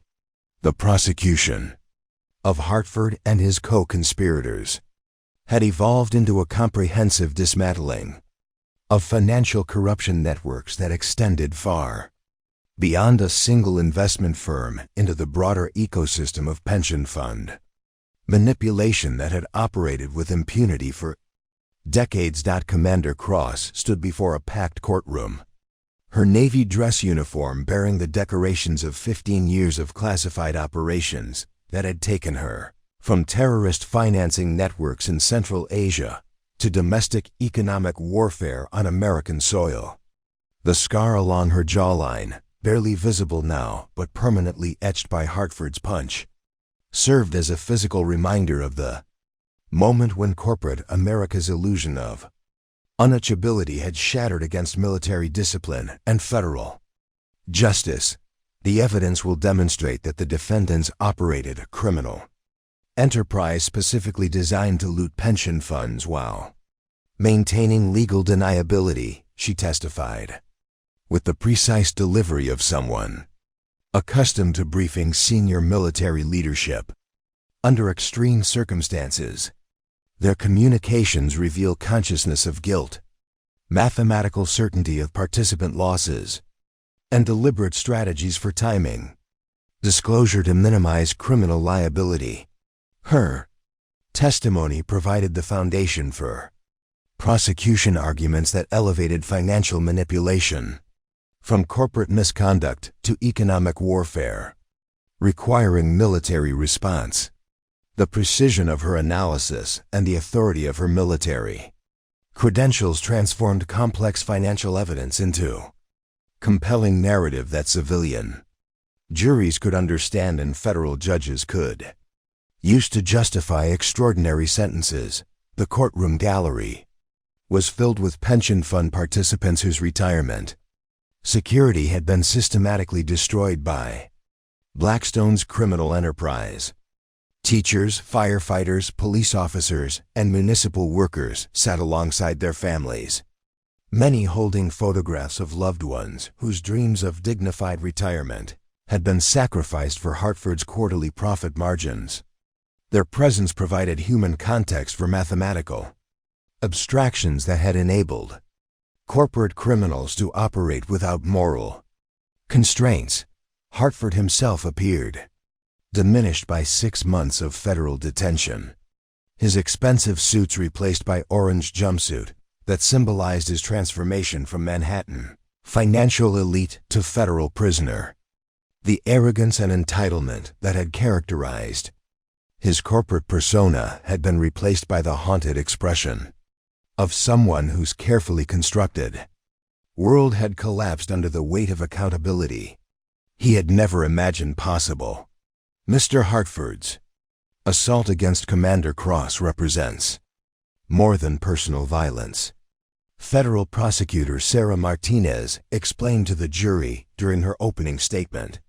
It demonstrates the mindset of someone who believes physical force is an appropriate response to accountability, someone whose sense of entitlement extends to attacking federal agents who threaten his criminal enterprise.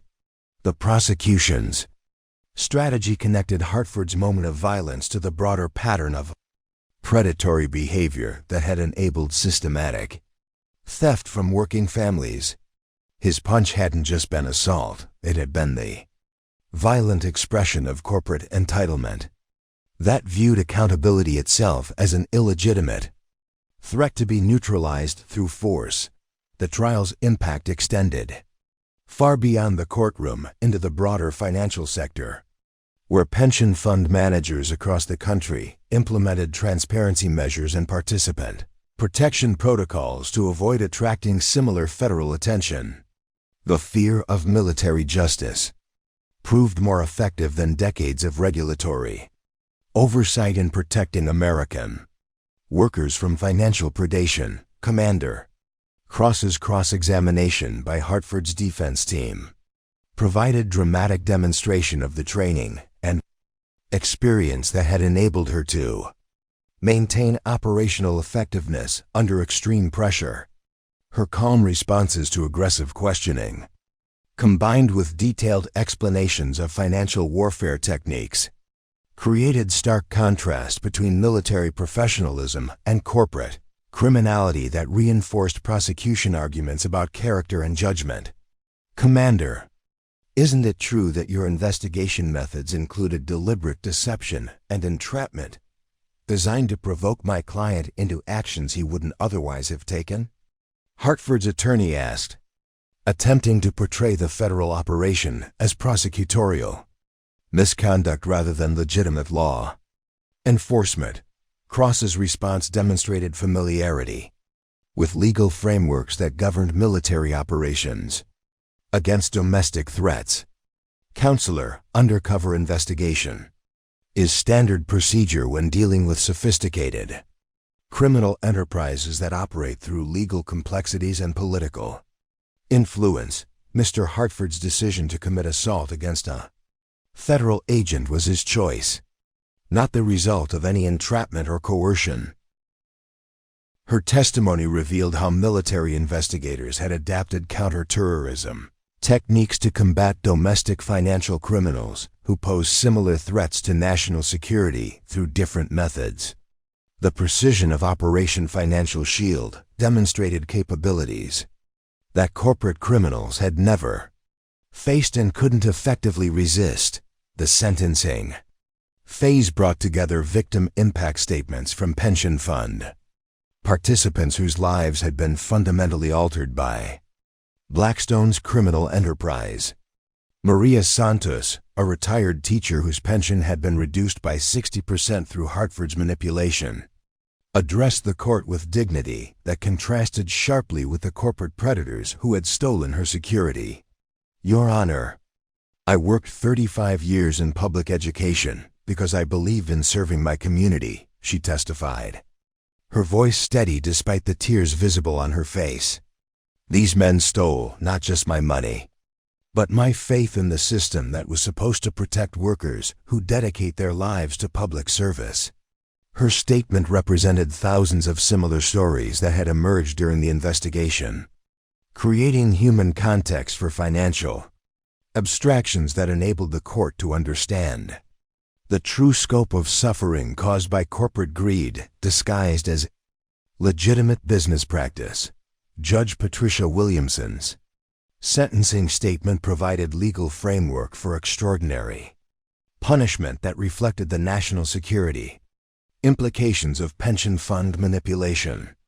The defendants operated a criminal enterprise that systematically attacked America's critical infrastructure workforce through financial manipulation designed to appear legitimate while causing mathematical certainty of participant losses. Hartford received 35 years in federal prison without possibility of parole, a sentence that reflected both the scope of his crimes and the assault against Commander Cross that had demonstrated his fundamental unfitness for civilized society.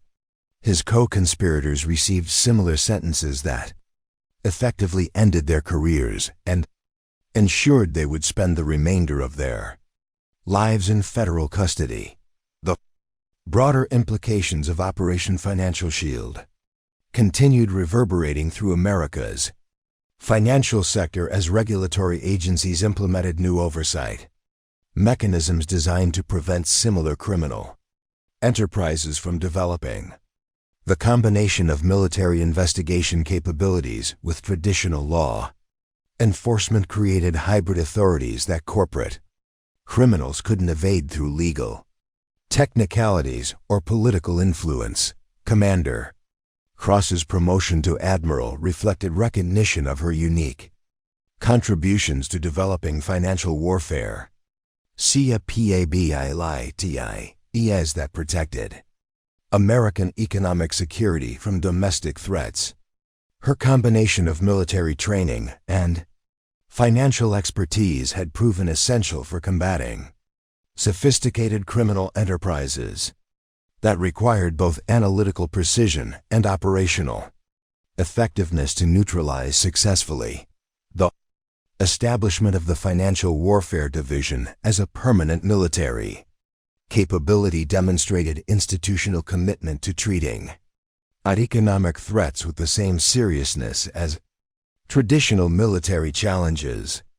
The success of Operation Financial Shield validated strategic decisions to deploy military authorities against domestic financial criminals who had operated with impunity under civilian law enforcement constraints. As the trial concluded and Hartford began his journey to federal prison, the broader transformation of American financial regulation continued through systemic changes that would protect future generations of workers from similar predation.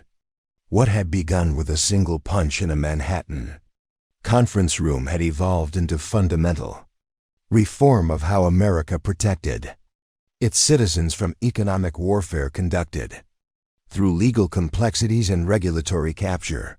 3 years after the Blackstone trials transformed American financial regulation, Admiral Amelia Cross stood before a new generation of Financial Warfare Division recruits at the Naval War College in Newport, Rhode Island.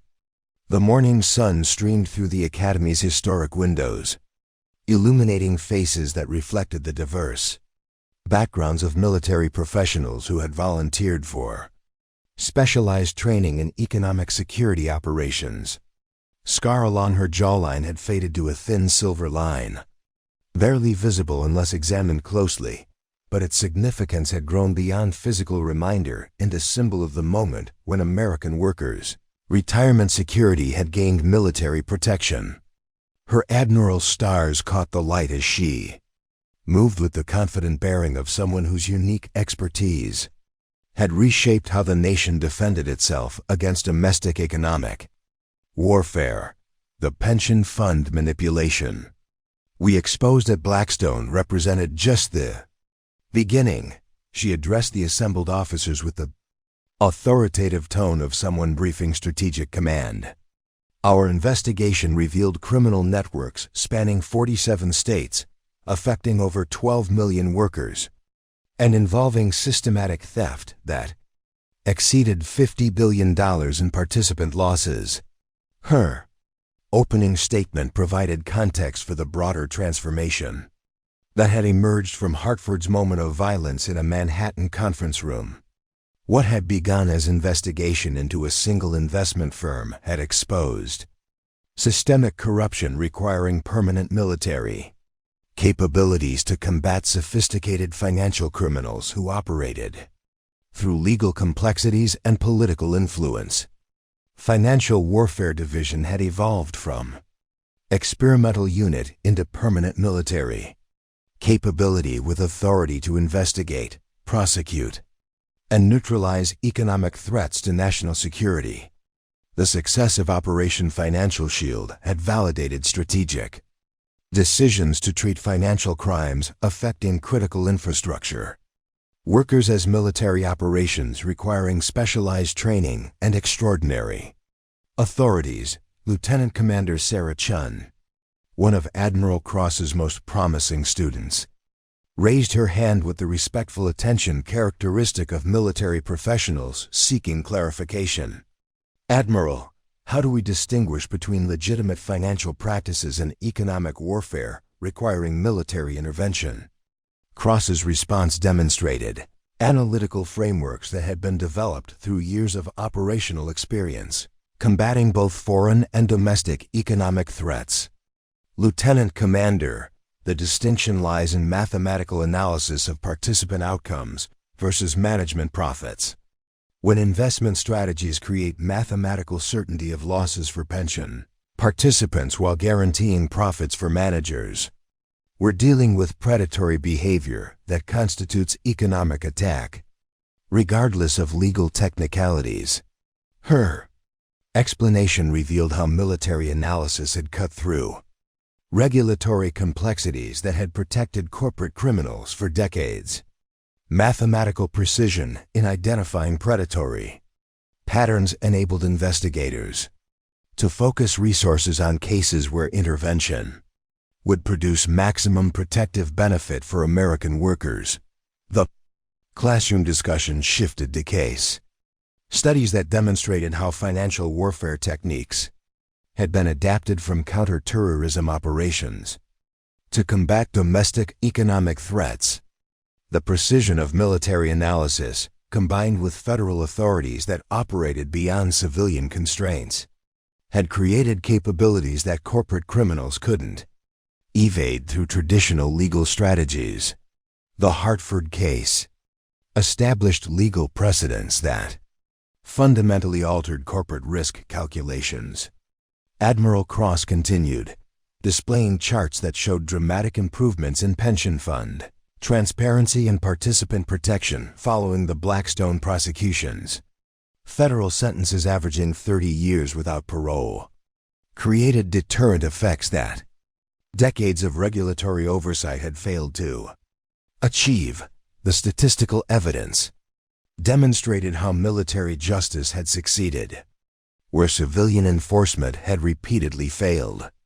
The fear of federal prosecution with military investigation capabilities had transformed corporate behavior more effectively than any regulatory framework, protecting American workers through strategic deployment of consequences that sophisticated criminals couldn't deflect or minimize. The afternoon session focused on operational techniques that combined financial analysis with military planning to identify and neutralize economic threats before they could cause systemic damage. The students learned to think like both financial analysts and military tacticians, developing capabilities that reflected the unique requirements of economic warfare in the 21st century. Commander Cross's personal story had become central to Financial Warfare Division training, demonstrating how military discipline and professional restraint could transform moments of violence into opportunities for systematic reform.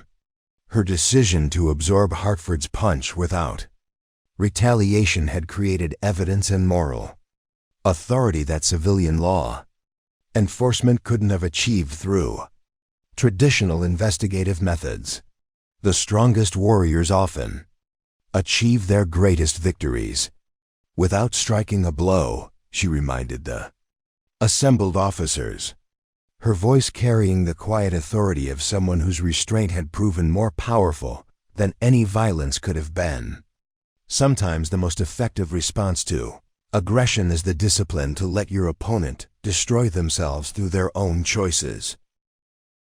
Her philosophical observation connected individual restraint to broader strategic thinking that characterized successful military operations across all domains. The patience to allow enemies to reveal their weaknesses and commit decisive errors often proved more valuable than immediate tactical response that might provide momentary satisfaction while sacrificing long-term advantage. The graduation ceremony for the latest Financial Warfare Division class took place on the Academy's historic parade ground, with families and colleagues gathering to witness commissioning of officers who would dedicate their careers to protecting American economic security. Each graduate received specialized training that combined military discipline with financial expertise, creating capabilities that previous generations of investigators had never possessed. Admiral Cross delivered the commencement address with the measured authority of someone whose unique experience had shaped an entirely new military capability. You are inheriting responsibility for protecting American workers from economic warfare that operates through legal complexities and regulatory capture. Your success will be measured not by arrests or convictions, but by the retirement security of teachers, firefighters, police officers, and military personnel who depend on your vigilance. Her charge to the new graduates emphasized service over recognition, effectiveness over publicity, and long-term protection over immediate satisfaction. The Financial Warfare Division operated most effectively when its presence remained largely invisible to the public, with success measured through prevented crimes rather than prosecuted cases. The impact of Operation Financial Shield continued reverberating through American society as pension fund participants across the country experienced improved transparency, enhanced protection, and restored confidence in retirement security systems that had been systematically compromised for decades. The mathematical certainty of participant losses that had characterized corporate manipulation had been replaced by regulatory frameworks that prioritized worker protection over management profits. Hartford remained in federal prison, his 35-year sentence serving as permanent reminder that some forms of accountability operated beyond corporate legal strategies and political influence. His moment of violence against Admiral Cross had triggered consequences that extended far beyond personal punishment, encompass systemic reform that would protect future generations of American workers. The conference room where everything began had been preserved as training facility for Financial Warfare Division officers, with the blood stain from Admiral Cross's injury maintained as physical reminder of the moment when corporate impunity had shattered against military discipline and federal justice. The room served as classroom where new generations of officers learned to recognize and combat economic warfare through analytical precision and operational excellence. As Admiral Cross concluded her address to the graduating class, the assembled officers stood at attention with the disciplined bearing of military professionals who understood the significance of their mission. They would serve their country by protecting American workers from sophisticated criminals who operated through financial manipulation, carrying forward the legacy of accountability that had begun with one woman's courage to stand alone against corporate predators who had believed themselves untouchable. The strongest among us don't always fight back with force, but with the discipline to transform moments of violence into opportunities for justice that extends far beyond personal satisfaction. Have you ever witnessed someone use restraint and principle to achieve victory that violence never could have accomplished? Share your story in the comments below and subscribe to join our community that values character over conflict, where true strength is measured not by the battles we fight, but by the positive change we create through unwavering commitment to what's right. Up next, you've got 2 more standout stories right on your screen. If this one hit the mark, you won't want to pass these up. Just click and check them out.